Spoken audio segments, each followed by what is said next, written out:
उसके आसपास खूब हरियाली थी और उसके पास खाने पीने की कोई कमी नहीं थी। लेकिन बहुत सारी सुख सुविधाएं होने के बाद भी वह चिड़िया अपनी जिंदगी से खुश नहीं थी और हमेशा मन ही मन दूसरों के बारे में सोचकर कि दूसरे पक्षियों की जिंदगी मुझसे बेहतर है और उनके जीवन में मुझसे ज़्यादा खुशियां हैं, मायूस होती रहती थी। और इसी वजह से उसके पास बहुत सी सुख सुविधाएं होने के बाद भी वह उनका आनंद नहीं ले पाती थी। एक दिन वो चिड़िया अपने लिए भोजन की तलाश में कहीं जा रही थी कि तभी उसकी नज़र एक कबूतर पर पड़ी जो कि पेड़ की टहनी पर बैठा हुआ था। उसे देखकर चिड़िया भी उसके पास जाकर बैठ गई और कबूतर से बोली, भाई तुम्हें तो भगवान ने कितना सुंदर बनाया है, बहुत से लोग तो तुम्हें पालते भी हैं, तुम तो अपनी जिंदगी से बहुत खुश होंगे। चिड़िया की बातें सुनकर कबूतर बोला, अरे बहन, खुशी कहाँ मिलती है, मुझसे सुंदर तो तुम लग रही हो।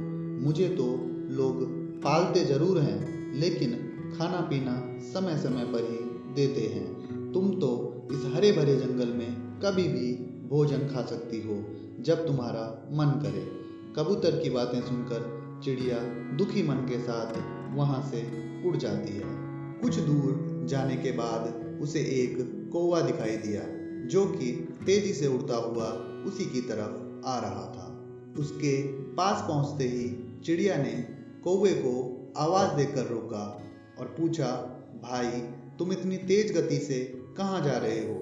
तो इस पर कौवा बोला, कहीं नहीं, बस गांव की तरफ से आ रहा हूँ। फिर चिड़िया ने कौवे से भी यही प्रश्न पूछा कि कौवे भैया, तुम तो अपनी जिंदगी से बहुत खुश होंगे ना, क्योंकि ना तो तुम्हें कोई पकड़ता है और तुम तो घर घर में जाते रहते हो, तो तुम्हें बहुत सारी खाने पीने की अलग अलग चीज़ें भी मिलती होंगी। चिड़िया की बातें सुनकर कौवा बोला, नहीं नहीं बहन, ऐसा बिल्कुल नहीं है। मैं बहुत सारे घरों में जाता जरूर हूँ लेकिन कोई मुझे खाना खाने के लिए नहीं देता, सभी लोग मुझे भगाते रहते हैं और मेरी तो आवाज़ भी लोगों को अच्छी नहीं लगती। ऐसे में खुशी कैसे मिल सकती है? बल्कि मुझे तो सबसे खुशकिस्मत और भाग्यशाली तुम लगती हो, क्योंकि तुम हमेशा इस हरे भरे जंगल में रहती हो। यहाँ पर खाने पीने की भी बहुत सी चीज़ें हैं और कोई तुम्हें परेशान भी नहीं करता। तुम पूरी बेफिक्री और आज़ादी के साथ अपना जीवन जीती हो। कौवे की बातों को सुनकर उस चिड़िया की आंखें खुल गई और वह समझ गई कि कभी भी अपनी तुलना किसी दूसरे से नहीं करनी चाहिए।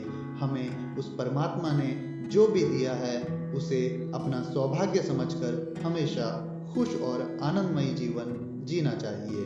दोस्तों, ये छोटी सी कहानी एक बड़ी सीख देती है कि कभी भी अपनी तुलना किसी और से नहीं करनी चाहिए और जो भी सुख सुविधाएं हमारे पास हैं उन्हीं में खुशियां ढूंढते हुए अपने जीवन में आगे बढ़ने के प्रयास करते रहने चाहिए।